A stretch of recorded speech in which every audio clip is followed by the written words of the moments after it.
அல்லேலூயா. ஆண்டவரும் இரட்சகருமாகிய இயேசு கிறிஸ்துவின் நாமத்தினாலே இயேசு கிறிஸ்துவின் சுவாபங்கள் ஊழியத்தின் சார்பில் இன்றைக்கும் இந்த ஓய்வு நாளிலே உங்கள் மத்தியிலே தேவனுடைய செய்தியை கொடுக்கும்படியாக தேவன் கொடுத்த மகத்தான கிருபைக்காக நான் நன்றியோடு கூட ஸ்தோத்திரிக்கிறேன். சகோதரியுடைய சத்தத்தை கேட்பதற்காக நீங்கள் வந்திருப்பீர்கள் என்றால் சகோதரி கொடுக்கிற ஆசீர்வாதத்தை தான் பெற்றுக்கொண்டு போவீர்கள், அல்லது தேவன் என்னோடு கூட பேச போகிறார், தேவனுடைய சத்தத்தை நான் கேட்க வந்திருக்கிறேன் என்கிறதான நோக்கத்தோடு அல்லது எதிர்பார்ப்போடு இங்கு வந்திருப்பீர்கள் என்றால் தேவன் கொடுக்கிற ஆசீர்வாதத்தை நீங்கள் பெற்றுக்கொண்டு போவது அதிக நிச்சயம்.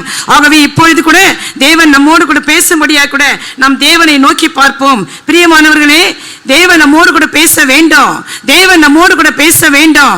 தேவன் பேசும் பொழுது உங்களுடைய ஆவிக்குரிய கண்களையும் உங்களுடைய ஆவிக்குரிய செவிகளையும் அவர் திறப்பது நிச்சயம். ஆகவே இப்பொழுது கூட அப்பா நீர் எங்களோடு கூட பேசுங்கப்பா, நீர் எங்களோடு கூட பேசுங்க அப்பா, நீர் பேச வேண்டுமாய் ஜெபிக்கிறோம். நீர் பேசுவீர் என்றால் எங்களுடைய ஆவிக்குரிய கண்கள் திறக்கப்படுமே. நாங்கள் கர்த்தாவே உம்முடைய செய்தியை கேட்கும் பொழுது அப்பா சுவாபத்தில் ஒரு பெரிய மாற்றத்தை அடைந்தவர்களாய் இங்கிருந்து நான் போவோமே என்று சொல்லி தேவனை நோக்கி ஒரு விசை அப்பா நீர் எங்களோடு கூட பேசும். மனுஷ சத்தத்தை கேட்பதற்காக அல்ல கர்த்தாவே, அப்பா உம்முடைய சத்தத்தை கேட்பதற்காக வந்திருக்கிறோம் என்று சொல்லி தேவனை நோக்கி நாம் ஜெபிப்போம். ஹல்லேலூயா, ஹல்லேலூயா.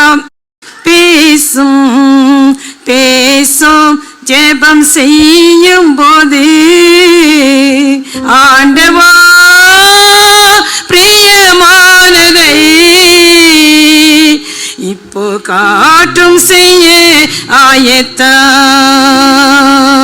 பேசும் பேசும் ஜெபம் செய்யும் போது ஆண்டவா பிரியமானதை